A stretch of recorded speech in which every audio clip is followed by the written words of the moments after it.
देश की राजनीति में आजकल गारंटी शब्द काफ़ी ट्रेंडिंग है।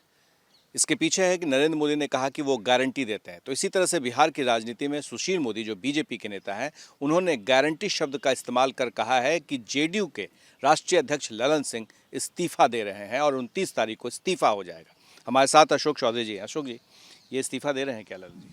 देखिए, ये हमारे दोनों ललन सिंह और हमारे नीतीश जी एक हमारे शीर्षस्थ नेता हैं पार्टी के, और हमको तो आज तक हमें जानकारी नहीं है कि कोई इस्तीफे की बात है या ललन सिंह जी के हटने की कोई बात है। ये तो एक पॉलिटिकल बज़ क्रिएट किया गया है बिहार में कि इस तरह की कोई बात हो रही है। और जहाँ तक सुशील मोदी जी का है, अब सुशील मोदी जी भारतीय जनता पार्टी के नेता हैं और जनता दल यूनाइटेड में क्या हो रहा है उसकी कंट्रोवर्सी को हवा दे रहे हैं, बयान दे करके कि जनता दल यूनाइटेड में क्या कंट्रोवर्सी है उसको हवा देने की कोशिश कर रहे हैं कि जनता दल यूनाइटेड में कुछ ठीक नहीं हो। तो बीजेपी अपनी स्ट्रैटेजी का पार्ट है उनका।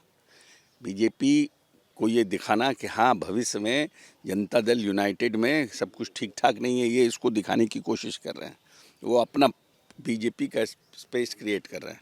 हमको नहीं लगता है कि इसमें नीतीश जी तो हर वो सबको लेकर के चलने वाले व्यक्ति हैं और उनको हम समझते हैं कि लंबे समय में कब क्या करना है नहीं करना है उसकी जानकारी है। उसके लिए ना वो किसी से एडवाइस लेते हैं, वो ना किसी से सब चीज़ों की चर्चा करते हैं और ना किसी को ये सब चीज़ बताते हैं। तो पता नहीं सुशील मोदी कैसे गारंटी ले रहे हैं नीतीश जी के। हमको तो लगता है सुशील जी काम किए होंगे, बहुत से ऐसे भी समय आए हों जिनको पता नहीं होगा कि कैबिनेट में क्या निर्णय हो रहा है, और वो being a deputy chief minister, तो how can he take a guarantee कि क्या होने वाला है 19 को।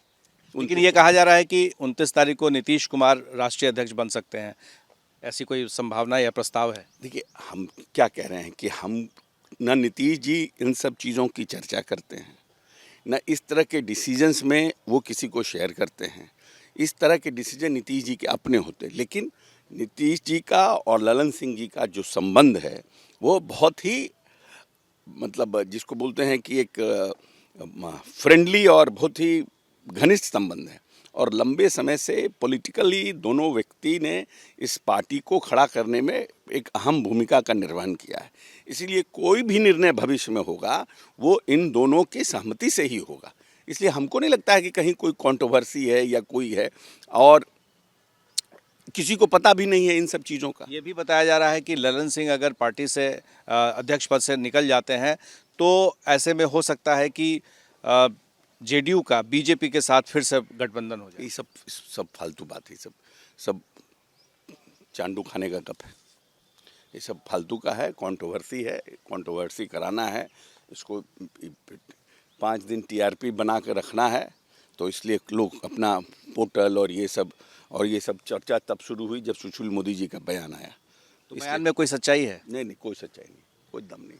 आपने सुना अशोक चौधरी को कि कैसे एक तय करके कुछ ऐसे कंट्रोवर्सी विवाद खड़े किए जा रहे हैं जिससे कि जेडीयू को नुकसान पहुंचाने की कोशिश हो रही है, लेकिन फिलहाल ऐसी कोई बात नहीं है। हमारे सहयोगी शैलेश के साथ प्रकाश कुमार, एबीपी न्यूज़, पटना।